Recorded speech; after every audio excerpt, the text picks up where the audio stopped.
بسم اللہ الرحمن الرحیم۔ میری دوستوں سے گزارش ہے کہ ویڈیو کو لائک کریں، شیئر کریں اور چینل کو سبسکرائب کر دیں، ساتھ میں بیل آئیکن کا بٹن بھی دبا دیں تاکہ نئے آنے والی ویڈیوز آپ تک پہنچتے رہیں۔ مطابق 20,000 مجاہدین زندگی کی بازی ہار گئے۔ 200 جنگی جہازوں میں سے 93 جہاز غرق آب ہوئے اور جو باقی بچے ان پر دشمن نے قبضہ کر لیا، جنہیں نصرانیوں کے متحدہ بحری بیڑے میں تقسیم کر دیا گیا۔ 10,000 افراد کو نصرانیوں نے گرفتار کر لیا۔ خلیج علی اپنا جہاز نکال لانے میں کامیاب رہا، بلکہ اس نے دشمن کے بعض جہازوں پر بھی قبضہ کر لیا۔ ان میں سے ایک جہاز پر پوپ کا علم لہرا رہا تھا۔ خلیج علی نے ان جہازوں کو لے کر استنبول لوٹ آیا۔ اگرچہ مسلمانوں کو شکست کی وجہ سے لوگ بہت پریشان تھے اور یہ تلخی وہ بہت شدت سے محسوس کر رہے تھے، لیکن انہوں نے خلیج علی کا اس طرح استقبال کیا جس طرح ایک فاتح کا استقبال کیا جاتا ہے۔ اس کے فوراً بعد سلطان سلیم ثانی نے خلیج علی کو ترقی دے کر عثمانی بحریہ کے قائد کبودان پاشا کے منصب پر فائز کر دیا، اور اس کے ساتھ وہ الجزائر کے بیلربک کے منصب پر بھی قائم رہے۔ لیبانتو کی فتح پر براعظم یورپ نے خوب جشن منایا۔ یہ پہلا واقعہ تھا کہ 16ویں صدی میلادی کے عرصے میں عثمانیوں کو شکست ہوئی۔ یورپ کے لوگ اس کامیابی پر بے حد خوش ہوئے۔ ہر طرف فرحت و انبساط کے رنگ تھے۔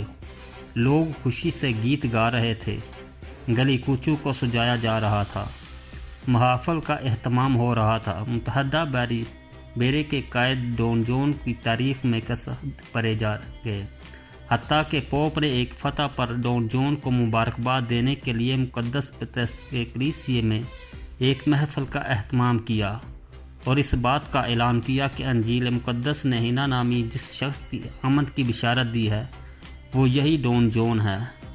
پوری مسیح دنیا اور مسیح مورخین نے اس بحری کامیابی پر ڈون جون کی خوب تعریف کی اور اس کے کارناموں کو بہت شہرت دی، بلکہ ڈون جون اس قدر مشہور ہوا کہ جدید مدرسی ڈکشنریوں میں جب بھی لیبانتو کے سال کا تذکر ہوتا ہے تو ڈون جون کا تذکرہ بھی ساتھ کیا جاتا ہے اور لکھا جاتا ہے۔ یہی وہ شخص ہے جس نے مسیحیت کو ایک بہت بڑے خطرے سے نجات دی، اسے چاروں طرف سے گھیرا چکا تھا۔ اگرچہ پوپ ابھی تک پوری طرح مسلمانوں کے خطرات سے باہر نہیں آیا تھا، کیونکہ مسلمان اب تک ایک عظیم طاقت اور خوفناک دشمن کی حیثیت رکھتے تھے، لیکن پھر بھی وہ اس فتح سے بے حد خوش تھا۔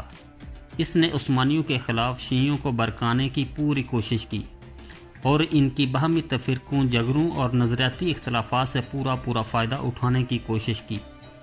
پوپ نے ملک عجم کے بادشاہ طہماسب کے نام ایک خط لکھا اور اسے کہا، عثمانیوں پر حملہ آور ہونے کا تو اس سے بہتر موقع نہیں آئے گا، کیونکہ وہ تمام اطراف سے حملوں کا ہدف بن چکے ہیں۔ اس نے پوری کوشش کی کہ شاہ حبشہ اور امام یمن کو دولت عثمانیہ پر حملہ کرنے پر آمادہ کرے، لیکن اسے موت نے فرصت نہ دی۔ لیبانتو کی جنگ نے عثمانیوں کی آرزوؤں کو خاک میں ملا دیا۔ بحر متوسط میں عثمانیوں کی اجارہ داری اور سیادت ختم ہو گئی، کیونکہ اب یورپیوں کو عثمانیوں کی طرف سے بحر متوسط میں کچھ زیادہ خطرات کا سامنا نہیں تھا، اس لیے وہ اس مقدس معاہدے کو زیادہ دیر تک قائم نہ رکھ سکے اور مسیح ملکوں کے درمیان وہ پرانی رنجشیں اور کاوتیں عود آئیں اور وہ بکھر گئے۔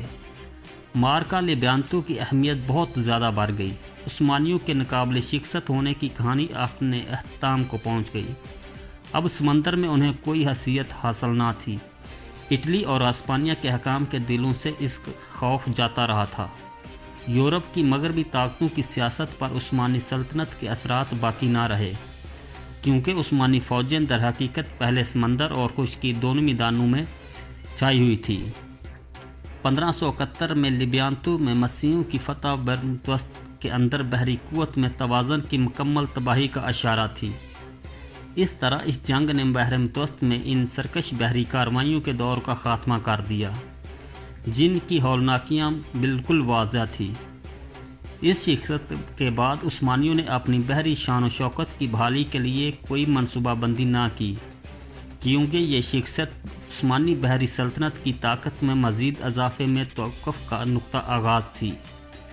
عثمانی بحریہ کے امیر الجبر کبودان پاشا خلیج علی ایک نئے حوصلے اور امنگ کے ساتھ عثمانی بحریہ کی تعمیر نو کی طرف توجہ ہوا۔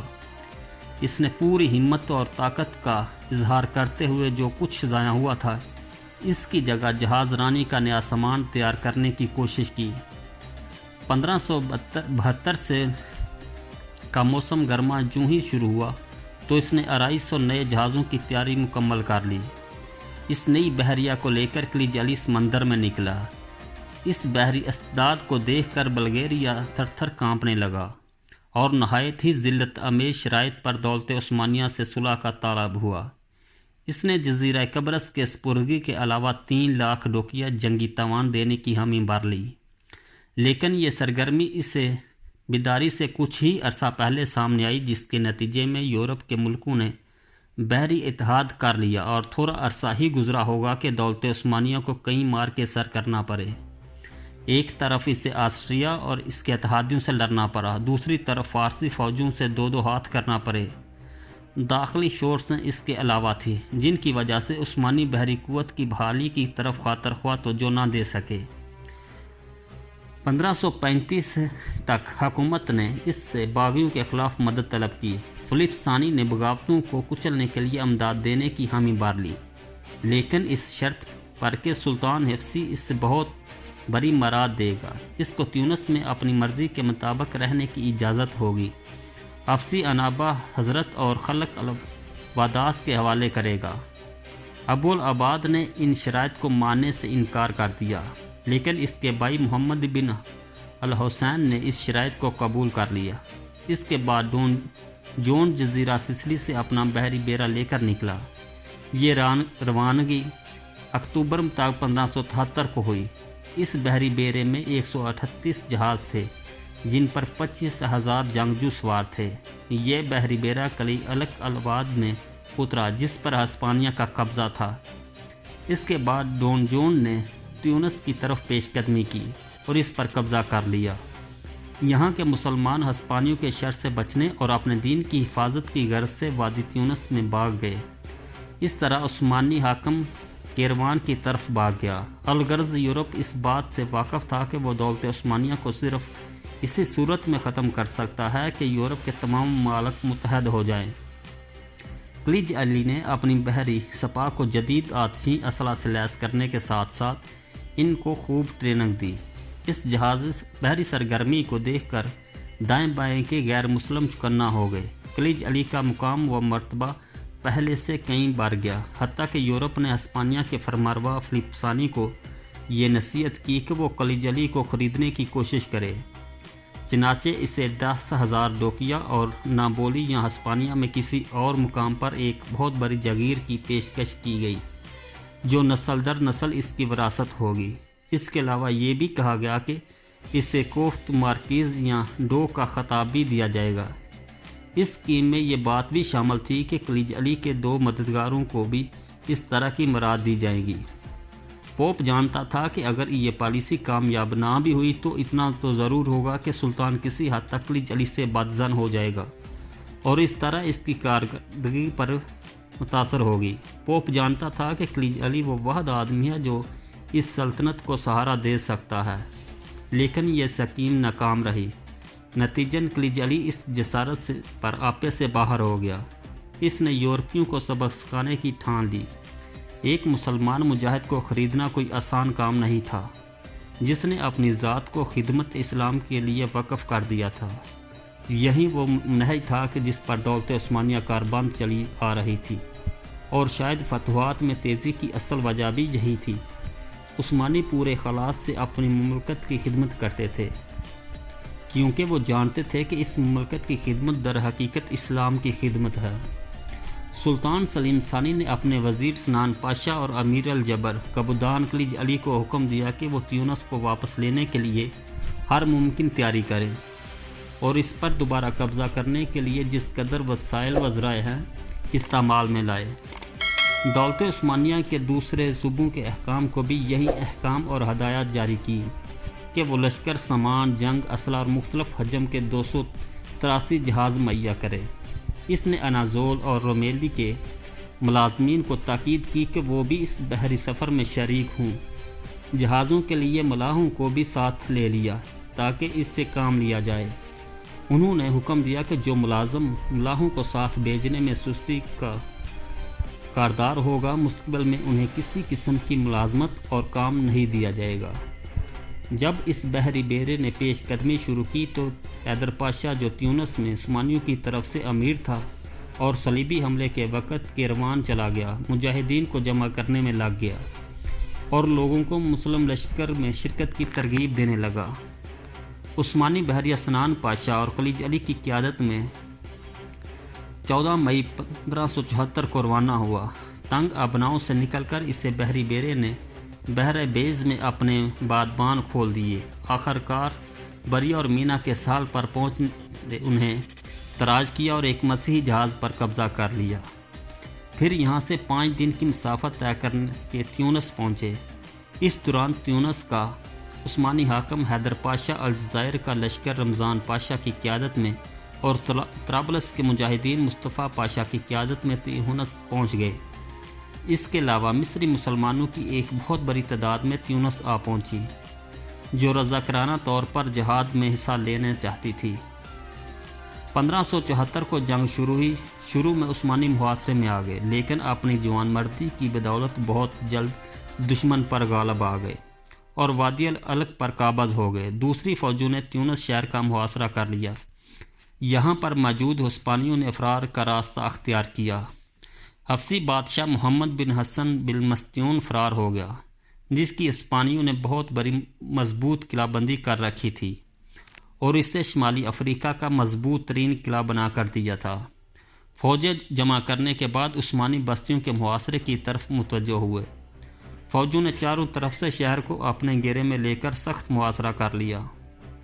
عثمانی وزیر سنان پاشا ایک عام سپاہی کی طرح ایک جنگ میں براہ راست شریک تھا، حتیٰ کہ جب ایک جگہ مصنوعی ٹیلہ بنا کر کا حکم دیا تاکہ یہاں سے شہر کے اندر جا کر صورتحال کا جائزہ لیا جائے، تو ایک مزدور کی طرح کام کیا۔ وہ اپنی پیٹھ پر پتھر اور مٹی اٹھا کر لاتا رہا۔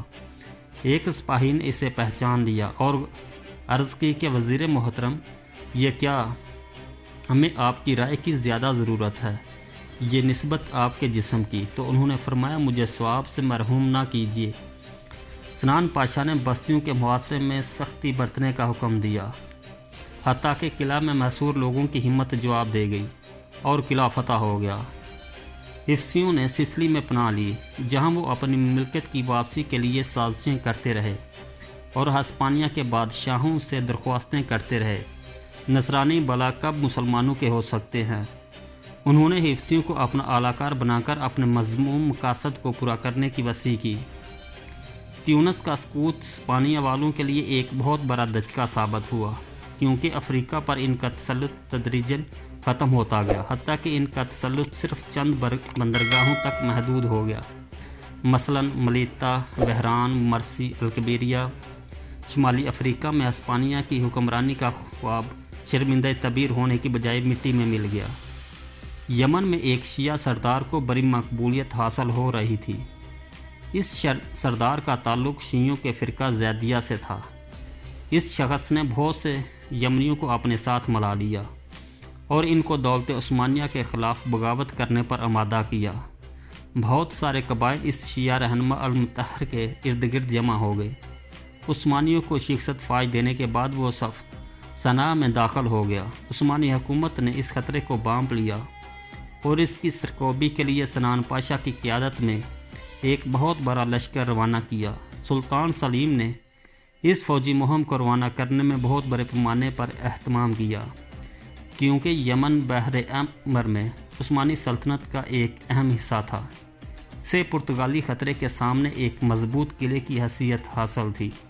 اس کے علاوہ وہ حجاز مقدس کے لیے ایک مضبوط ذرہ اور بحر ہند میں پیش قدمی کے لیے مرکزی حیثیت رکھتا تھا۔ عثمانی وزیر پاشا مصر پہنچا تاکہ سلطان کے احکام پر عمل پیرا ہو۔ یہاں اس بات کے اطراف و اکناف سے لشکر جمع ہونا شروع ہو گئے، حتیٰ کہ مصر میں سوائے بوروں اور کمزوروں کے کوئی نہ رہا اور سب سنان کے جھنڈے تلے جمع ہو گئے۔ لشکر روانہ ہوا اور اورینج پہنچا، جہاں مکہ کے قاضی القضاء نے اس کا استقبال کیا۔ جب یہ لشکر مکہ مکرمہ پہنچا تو اہل مکہ نے اس کا شاندار استقبال کیا۔ عثمانی لشکر بھی مکہ میں داخل ہوئے، گویا شام، حلب، فرمان اور مرائش کے لشکروں کے ساتھ ساتھ عثمانی لشکر بھی مکہ مکرمہ پہنچا۔ سنان پاشا نے یہاں فوج کے نظم و ضبط کو بہتر بنانے کا اہتمام کیا، صدقہ و خیرات کا سلسلہ شروع کیا، علماء اور فقہ کی عزت افزائی کی، اور چند دن مکہ میں ٹھہرنے کے بعد جاز ان کی طرف روانہ ہو گئے۔ جب یہ لشکر جازان کے قریب پہنچا تو زیدی امام مطہری کی طرف سے مقرر کردہ حاکم باغ کھڑا ہوا۔ سنان پاشا کچھ دن جازان میں ٹھہرا، جہاں بہت سے لوگوں نے آ کر اظہار عطایت کیا۔ ان لوگوں میں سبیہ کے لوگ بھی تھے۔ سنان پاشا نے ان کی بڑی عزت افزائی کی اور انہیں خلعت فاخرہ سے نوازا اور ان کی عطایت گزاری پر خوشی کا اظہار کیا۔ ان کے علاوہ یمن کے لوگوں کا ایک وفد بھی حاضر خدمت ہوا، اپنی عطایت کا اظہار کیا اور امان طلب کی۔ سنان پاشا جازان کو اپنے قبضے میں لینے کے بعد تیزی سے تازکی کی طرف بڑھا، کیونکہ انہیں یہاں یہ خبر پہنچی کہ تاز کے عثمانی گورنر اور اس کے ساتھی بہت مشکل میں ہیں اور پہاڑی عربوں نے ان کا محاصرہ کر رکھا ہے۔ وزیر سنان پاشا نے بڑی تیزی کے ساتھ یہ مسافت طے کی اور تاز کے باہر پڑاؤ کر کے لشکر کو پہاڑوں میں بکھیر دیا۔ جب زیدیوں نے اس لشکر کی کثرت تعداد کا مشاہدہ کیا تو الغابر نامی پہاڑ میں پناہ گزین ہو گئے۔ سنان پاشا ایک دستے کی میت میں جبل الغبر کی طرف بڑھے اور زیدیوں کا پیچھا کیا۔ بہت ہی قلیل عرصے میں زیدی اپنی بلوں سے باہر نکلنے پر مجبور ہو گئے اور عثمانیوں سے جنگ ازما ہونے کی جسارت کی، لیکن زیادہ دیر نہ گزری تھی کہ ہزیمت خورد باغ کھڑے ہوئے۔ سنان پاشا نے تمام عثمانی لشکر کو انعامات دیے اور ان کی قدر افزائی کی۔